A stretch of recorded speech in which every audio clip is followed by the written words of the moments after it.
Cost അക്കൗണ്ടിങ്ങിൻ്റെ ഇന്നത്തെ ക്ലാസ്സിലേക്ക് നിങ്ങളെ എല്ലാവരെയും സ്വാഗതം ചെയ്യുകയാണ്. ശരി, നമ്മൾ കഴിഞ്ഞ ദിവസം ഈ സ്റ്റോർസ് റെക്കോർഡ്സ് എന്നുള്ള ഭാഗമാണ് നമ്മൾ പഠിച്ചുകൊണ്ടിരുന്നത് അല്ലേ.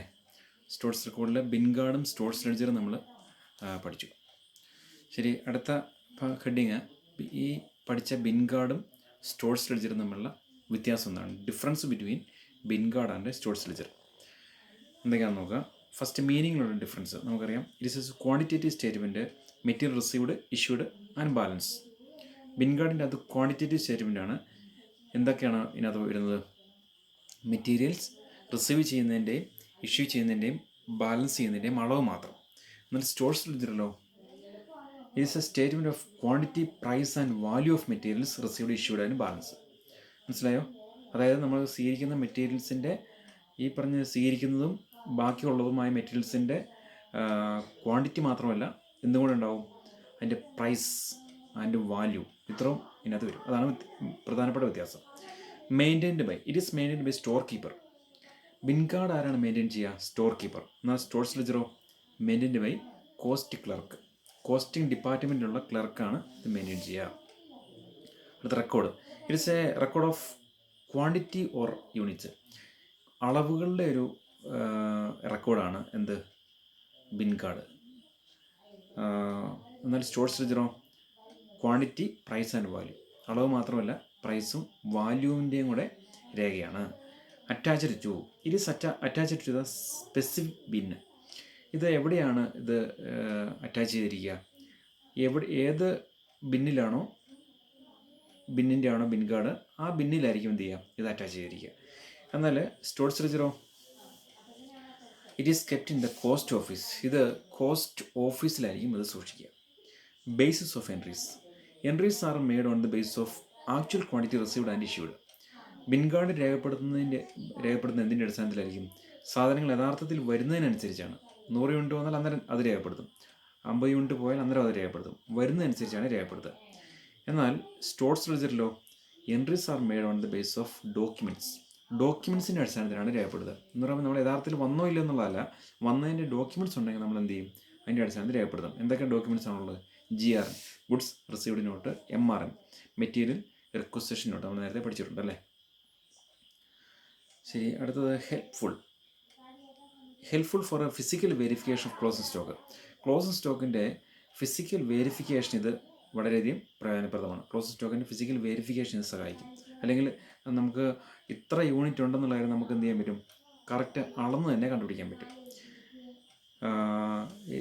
Helpful for valuation close stock. Close stock ശരിക്കും അതിൻ്റെ വാല്യൂ കണ്ടുപിടിക്കാനാണ്. വാല്യുവേഷൻ ഓഫ് ക്ലോസ് സ്റ്റോക്കാണ്. യഥാർത്ഥത്തിൽ എത്ര തുകയുടെ സാധനമുണ്ടെന്നുള്ളതാണ്.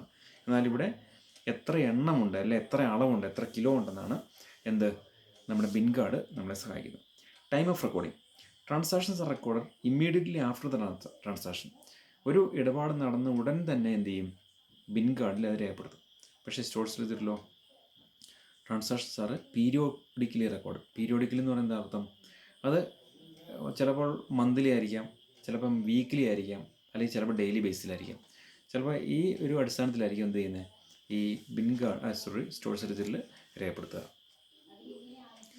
അടുത്ത documents ഓതറൈസിങ് movements of materials move ചെയ്യുന്നതിന് അംഗീകാരം കൊടുക്കുന്ന ചില ഡോക്യുമെൻറ്റ്സ് എന്തൊക്കെയാണ്? അതിനകത്ത് ചിലത് നമ്മൾ ഓൾറെഡി പഠിച്ചിട്ടുണ്ട്, MRN, GRN ഒക്കെ. ശരി, അതിൻ്റെ അകത്ത് MTN ആണ്, material transfer note. It is a note prepared by transfer department to the transfer department. കൈമാറുന്ന ഡിപ്പാർട്ട്മെൻറ്റ് എങ്ങോട്ടാണോ പോകുന്നത് അവർക്ക് വേണ്ടി തയ്യാറാക്കുന്നതാണ് എന്ത്, MTN. Showing details of material transferred. എന്താണ് ഇതിൻ്റെ അകത്തുള്ളത്? അവർ കൈമാറുന്നത്, ഇപ്പോൾ A എന്ന ഡിപ്പാർട്ട്മെൻറ്റ് Bയിലേക്കാണ് കൈമാറുന്നതെങ്കിൽ A തയ്യാറാക്കുന്ന ഒരു ഡോക്യുമെൻ്റാണ് MTN. എന്ത് മെറ്റീരിയലാണ്, എത്രത്തോളം ഉണ്ട് എന്ന് അവർ തയ്യാറാക്കുന്ന ഡോക്യുമെൻ്റാണ്. അടുത്ത ഗുഡ്സ് റിസീവ്ഡ് നോട്ട്. നമുക്കറിയാം GRN നമ്മൾ നേരത്തെ പഠിച്ചിട്ടുണ്ട്. It is prepared by goods receiving department on receipt of the purchaser. Goods purchaser, നമ്മൾ സാധനങ്ങൾ വാങ്ങിക്കുന്ന സാധനം നമ്മൾ ഒരു സ്ഥാപനത്തിലേക്ക്, അല്ലെങ്കിൽ നമ്മൾ വാങ്ങിച്ച സാധനം നമ്മുടെ ഡിപ്പാർട്ട്മെൻറ്റിലേക്ക് വരുമ്പോൾ അവർ തയ്യാറാക്കുന്ന ഡോക്യുമെൻറ്റ്സ് ആണ് എന്ത്, GRN, ഗുഡ്സ് റിസീവ്ഡ് നോട്ട്. കുറച്ച് സാധനങ്ങൾ വന്നു, അപ്പോൾ അതിലെന്ത് ചെയ്യും, അതിൻ്റെ ഡീറ്റെയിൽസ് എല്ലാം എൻ്റർ ചെയ്യും. Material requisition note, MRN, it is request by the production department stores department to deliver the goods mention in the not.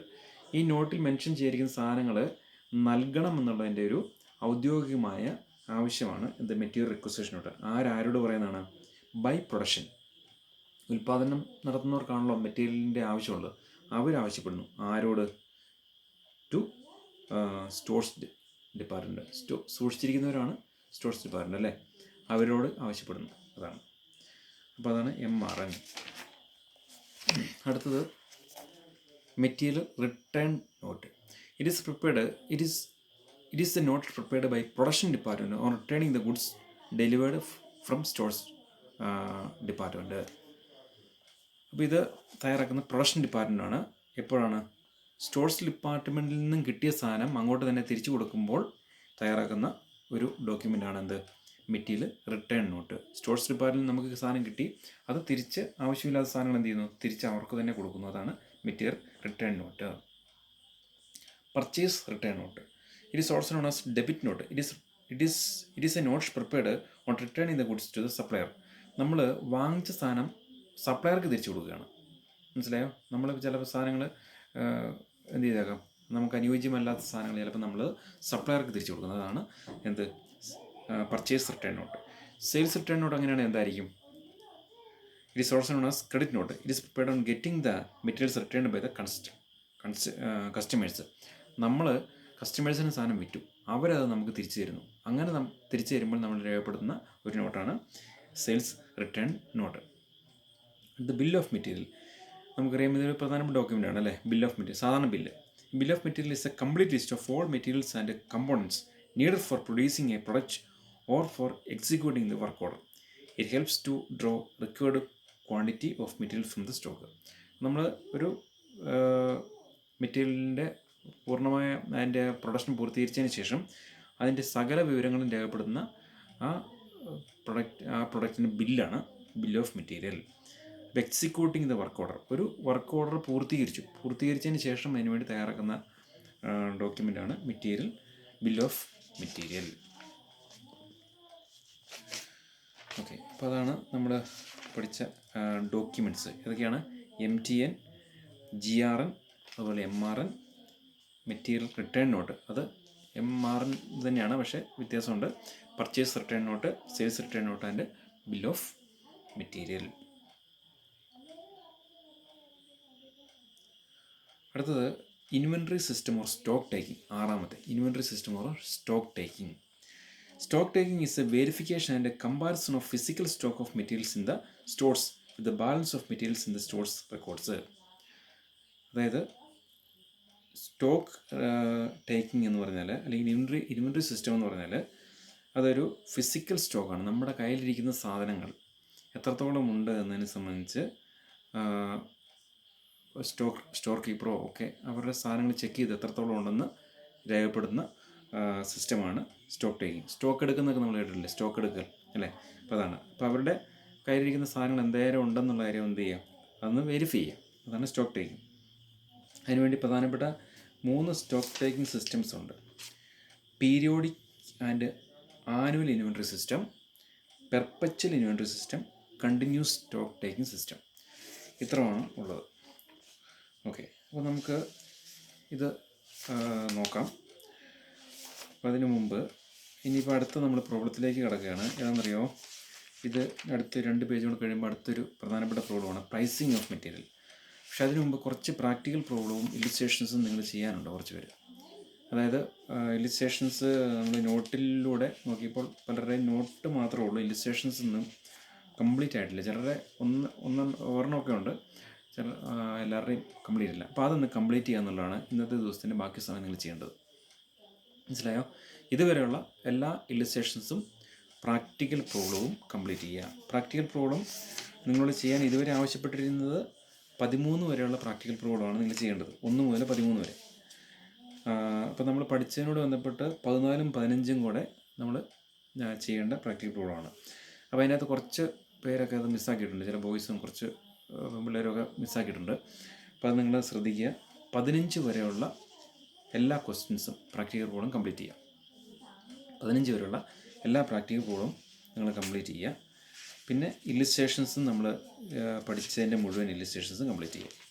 Illustrations ഇപ്പോൾ ഇത്രയും പ്രോബ്ലം എല്ലാം കംപ്ലീറ്റ് ചെയ്തതിന് ശേഷം നമുക്ക് അടുത്തതിലേക്ക് പോകണം. അടുത്ത ഒരു പ്രധാനപ്പെട്ട ഒരു പ്രോബ്ലമാണ്. അപ്പോൾ അത് നിങ്ങൾ ശ്രദ്ധിക്കേണ്ടതുണ്ട്. അതുകൊണ്ട് ഇതുവരെയുള്ള കാര്യങ്ങൾ പഠിച്ചാൽ മാത്രമേ നമുക്കത് കൃത്യമായിട്ട് മനസ്സിലാക്കുകയും പഠിക്കുകയും ചെയ്യാൻ പറ്റുള്ളൂ. അതുകൊണ്ട് നിങ്ങൾ ശ്രദ്ധിച്ചോ, മനസ്സിലായോ? പ്രാക്ടിക്കൽ പ്രോബ്ലം 15 വരെ കംപ്ലീറ്റ് ചെയ്യുക. കാരണം 16ാമത്തെ pricing the issue of material എന്നാണ്. അത് ഇമ്പോർട്ടൻ്റ് ആണ്, നമ്മൾ പഠിക്കേണ്ടതുണ്ട്.